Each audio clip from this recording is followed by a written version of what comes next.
accurate and balanced way. And I've been reporting on Somalia for almost 20 years, and it came to me that actually Somalia was not represented in a fair, accurate or balanced way.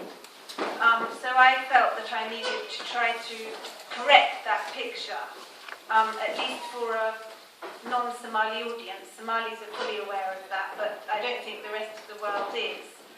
They have a rather different image of Somalia, and I'll just give you a short reading from my book that describes how Somalia is presented by people like journalists and others. So this is a direct reading from my book. Somalia has one of the worst reputations in the world. It's referred to as the epitome of a failed state, a haven for Al-Qaeda.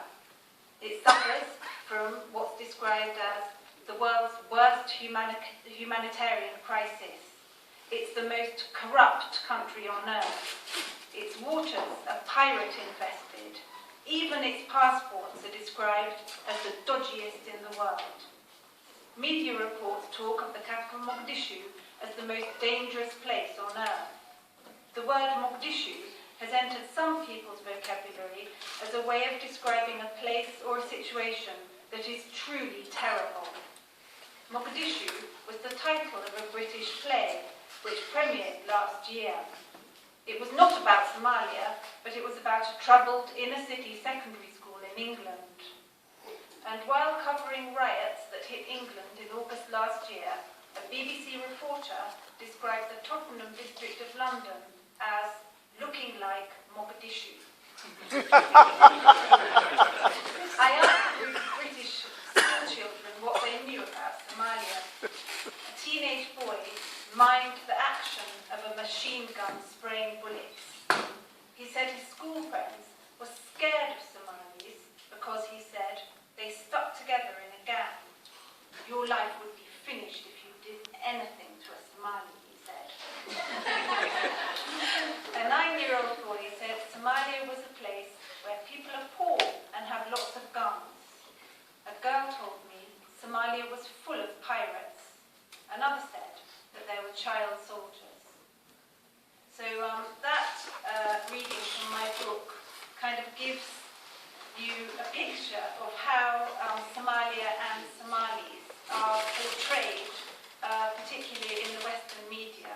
And this image of Somalia and Somalis has led to misguided policies, misguided foreign policy towards the Somali territories. And I imagine that some of you have even suffered some kind of impact as a result of those kinds of policies, such as when you're travelling or when you're walking on the streets. That kind of public perception of Somalis that does seem to be unfair. In my book, I didn't want to over-romanticize Somalia and Somalis, but I did want to give the other side of the picture, while acknowledging that there are lots and lots of problems there. And I write about the incredible dynamism, the creativity of the Somalis, which, I mean, we can see it here in this week-long festival. The incredible business acumen, the fact that the Somalis are so connected globally. They're kind of super modern people in a way. The way they've embraced modern technology, and they've become so connected, even though they've been forcibly displaced to every corner of the world. In a way, they have a lot to teach the rest of us. I also have been amazed by the kind of pride that Somalis have in their identity and their culture. I mean, we were listening to some of those people there saying that maybe Somalis should be a bit more integrated into the communities that they've been forced to live in. But at the same time, I think it's really impressive that, especially the Somali youth, some of them who maybe never even lived in Somalia, are so proud of their language and other ways of Somali life. I also write about the parts of the Somali territories that do work, that are functioning. The most obvious one is Somaliland, but there's plenty of other parts of Somalia and other Somali territories that function. Even if they're not called nation states, they function. And I think that those are models that could be built on, instead of everybody just focusing their attention on Mogadishu. issue and the problems there. And really, the reason why I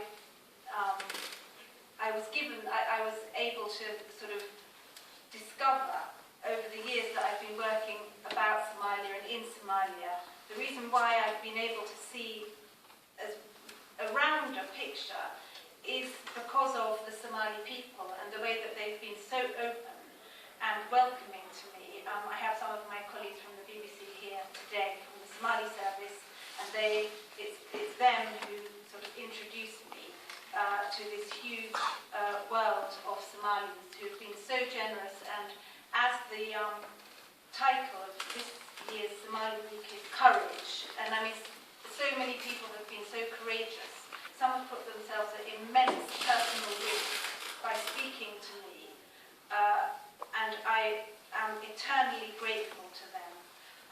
And I'm also incredibly grateful for the way that Somalis are so direct and honest. They correct me all the time when I'm wrong. Sometimes they misinform me, especially the politicians when it suits them to do so.